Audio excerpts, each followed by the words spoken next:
A'udzu billahi minasyaitonir rajim. Bismillahirrahmanirrahim. Rabbi shrah li sadri wa yassir li amri wahlul 'uqdatam min lisani yafqahu qawli.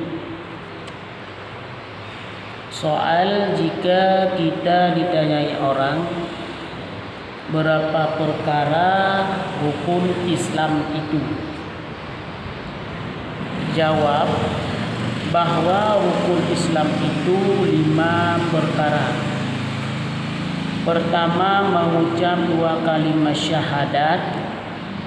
Yang kedua, mendirikan sembahyang pada sehari semalam 5 waktu. Ketiga, memberi zakat jikalau sampai hartanya daripada nisab dan haulnya. Keempat, puasa pada bulan Ramadan di dalam setahun itu sebulan. Kelima, naik haji ke Baitullah jika puasa engkau berjalan kepadanya fardu seumur hidup sekali jua. Dan fardu di dalam Islam pun itu jua. Jadi antara rukun Islam dan fardu Islam yang sama. Rukun Islam pihnya 5 perkara, fardu Islam pih 5 perkara.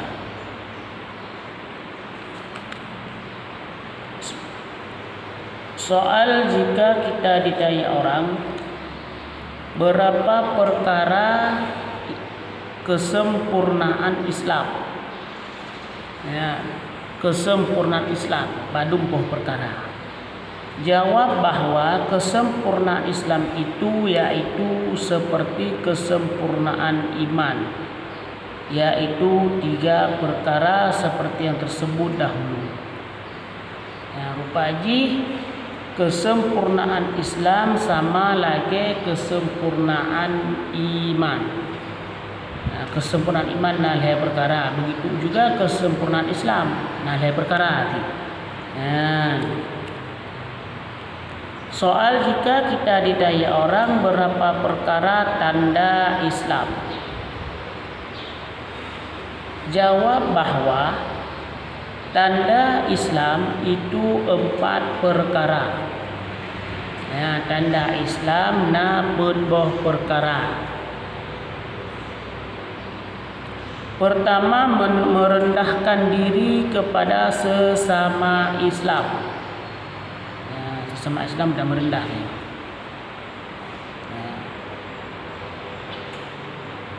Kedua, suci lidah daripada dusta.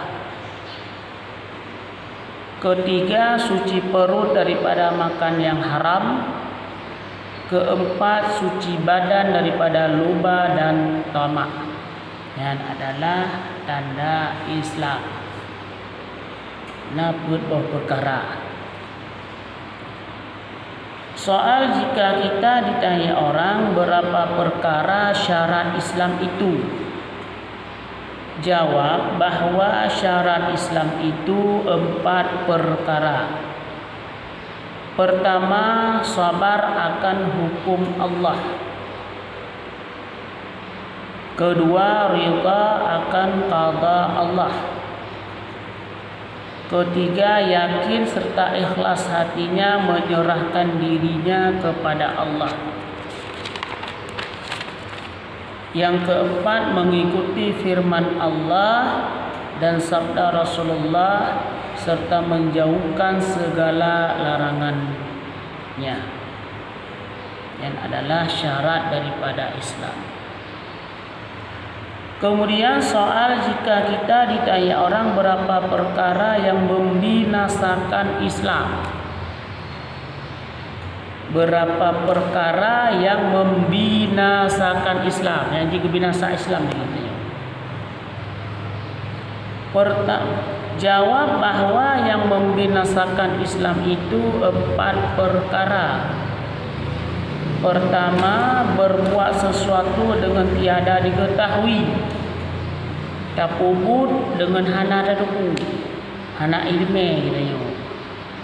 Yang kedua, diketahui tetapi tiada dikerjakan. Yang kedua, tak tupu tanya salah tapi tak bubuk ti. Yang rusak Islam. Ketiga, tiada tahu serta tiada mau belajar. Ada tupu. Dah ada dia tahu. Keempat, mencela akan orang berbuat baik serta diharuskan dan diperingan-ringankan pada pekerjaan. Hina, tak cela urung-urung yang hubut saboh-saboh kebajikan. Soal jika kita ditanyai orang berapa perkara fardu istinja itu, jawab bahwa fardu istinja itu 3 perkara. Pertama, menghilangkan rupanya. Kedua, menghilangkan rasanya. Yang ketiga, menghilangkan baunya. Dan adalah fardu istinja. Namanya bahasa Aceh darah baru suci. Darah katanya tak istinja, katanya benar heboh perkara tersebut. Dia kena heboh perkaranya baru suci istinja katanya.